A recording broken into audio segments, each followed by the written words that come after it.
You know, when I signed on to do Chisholms, I was living in Fort Collins. Now, I'd lived in L.A. and worked in L.A. Before, but I'd been kicking around the business for a lot of years before I got Chisholms, and I was actually living in Fort Collins and working as a firefighter.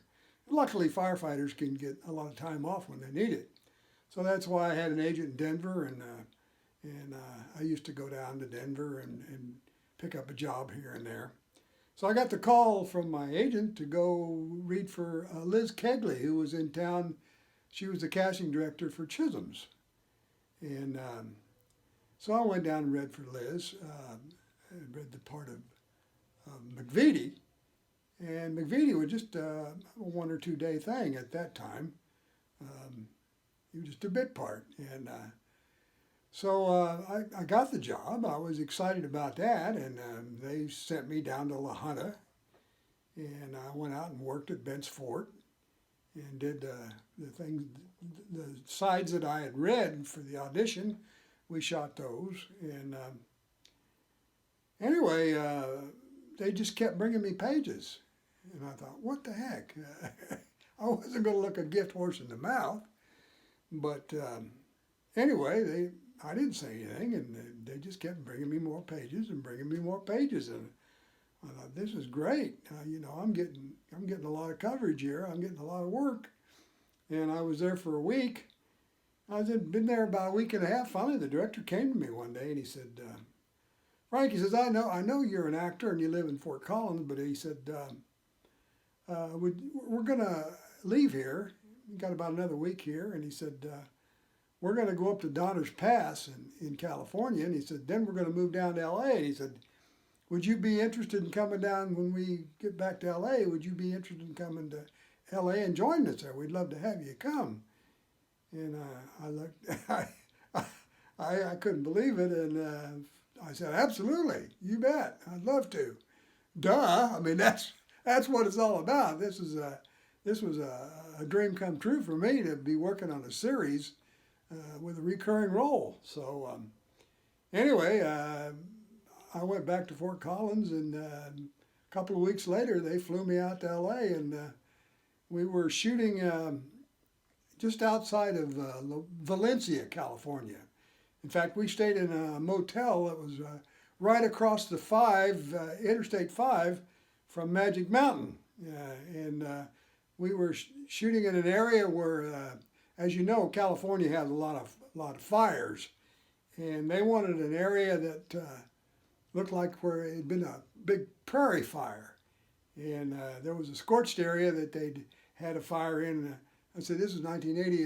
About 1979, they had a big fire there, and there was a scorched area that they wanted to use as a location, and so that's where we were shooting, just outside of Valencia, California. But yeah, this was a great opportunity for me, and I really loved working on it, having a recurring role on a television series. Now, when they flew me out to L.A. to join the cast and crew for Chisholms, I caught a plane out of Denver, which at that time the airport was called Stapleton. It was closer to town. Anyway, I flew out of there, and we landed in LAX. And when I exited the airplane, they had a guy standing in the waiting area with a big sign that read, Frank Noel, Alan Landsberg Productions.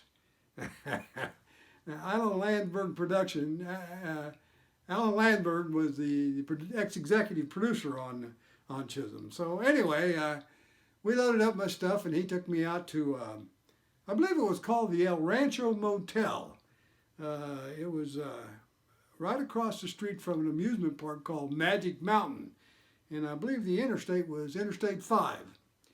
But anyway, he let me off at the production office, and I went in and checked in with them, and they sent me over to Wardrobe. Now, Wardrobe they had a couple of rooms rented out in the motel there, and the wardrobe was in there, and they outfitted me with the same wardrobe that I had when I was in Colorado. And they said check in later on in the day, and they would have the schedule made up to see what time my call would be for the next day. So anyway, that's how I got to LA, and it was pretty exciting and a lot of fun. The first scene that we shot when I got there was what we're about to see now.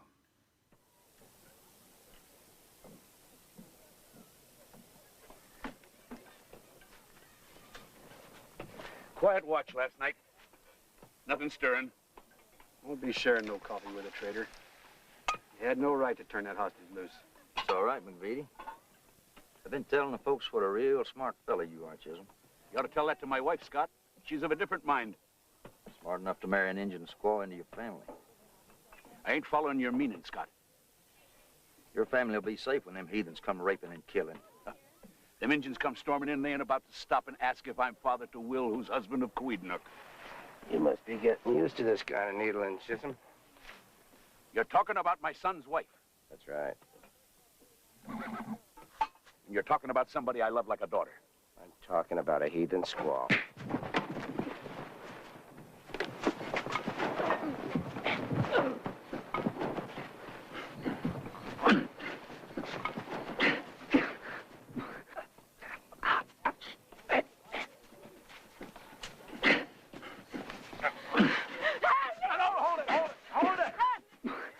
Okay, break it up, break it up, break it up!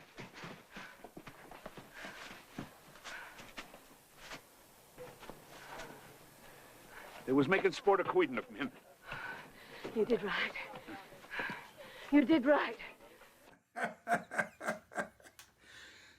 Did you notice in the beginning of that fight, my hat came off, and by the end of that fight, my hat was miraculously back on my head. What happened was when the fight first started, my hat did come off, and then we were going to do a different angle, and the director asked me, he says, "Frank, was your hat off?" And I said, "Yes, sir, it was." And the script girl says, No, his hat wasn't off. He put it back on. And I said, "Well, okay, I'm not going to argue with you. I don't know for sure, but I said, I'm pretty sure it came off." And she said, No, your hat was on at the end of that scene. And I said, "Okay." So anyway, that's how my hat got back on by the end of that fight. As a lot of you know, movies are shot out of sequence sometimes. And first off, let me preface this next comment. Robert Preston was, they were wanting him to do another season of Chisholms, and he didn't want to do it. He just didn't have any desire whatsoever to do another season of Chisholms. So they were courting him really hard. They was trying to do everything they could to get him to change his mind and to sign up for another season. So having said that, that fight scene you just saw, we actually shot it first, and then we came in and did the dialogue leading up to the fight scene. Now, when we started to do the fight scene, Robert Preston objected. He said, No. He says, let's not do the fight scene first. He said, let's do the dialogue and get my close-ups over with.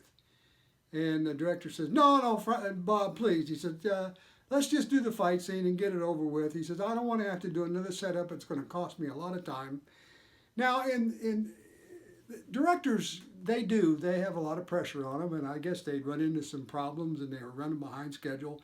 They run into some trouble up at Donner's Pass, and so they were kind of running behind schedule, and they were doing cost overruns and stuff, and so he was under a lot of pressure. But anyway, he was trying to save as much time, and Preston, he definitely wanted to do the dialogue and the close-ups first, and then do the fight scene. But anyway, he finally agreed to go ahead and do the fight scene first. And so we did the fight scene, and at the last angle on the fight scene, he come up screaming and hollering, my eye, somebody stuck a finger in my eye, and he just was cussing and raising Cain, and the director come running over and said, Bob, are you okay? What happened? And he says, now, he says, see, I told you, we should have shot the fight scene last. He says, now when you come in and do the close-ups for my eyes, he says, I'm going to look like hell. He said, my eyes are going to be all bloodshot, and I'm going to be squinting and blinking. And he says, I'm going to have all kinds of problems trying to do the dialogue. He says, I told you we should do the close-ups first, but no, you had to have your way. And he said, now look what's going to happen now. He says, I'm going to look like crap. And he just chewed that director up one side and down the other. Well, having said that, let you in on a little bit more that makes this even a little bit more explainable. This director, he was in a bad mood. He chewed me up one side and down the other in front of the whole cast and crew. And he'd been just, I mean, you'd say good morning to him, he wouldn't even answer you. He was having a lot of problems. He was a nice guy otherwise, but he was just having some problems. But anyway, after everything had cooled off and the shooting was all done having to do with the fight scene and the dialogue and everything, I walked over to Mr. Preston and I said, Bob, I'm really sorry if it was my thumb or my finger that got you in the eye. I said, I certainly didn't mean to, and I really want to apologize. And he just looked at me and he went, I didn't get a finger in the eye. What he was doing was he was getting even for all of us that director had been picking on, because the little guys, we don't have any power. There's nothing we can do about it. But he had all the power in the world because they were really wanting him to do another season, and he didn't want to do it. So he was a sweetheart. He was a really nice guy, and I really liked Mr. Preston. So there's a little behind the scenes that maybe you didn't care one way or the other, but I thought was very interesting.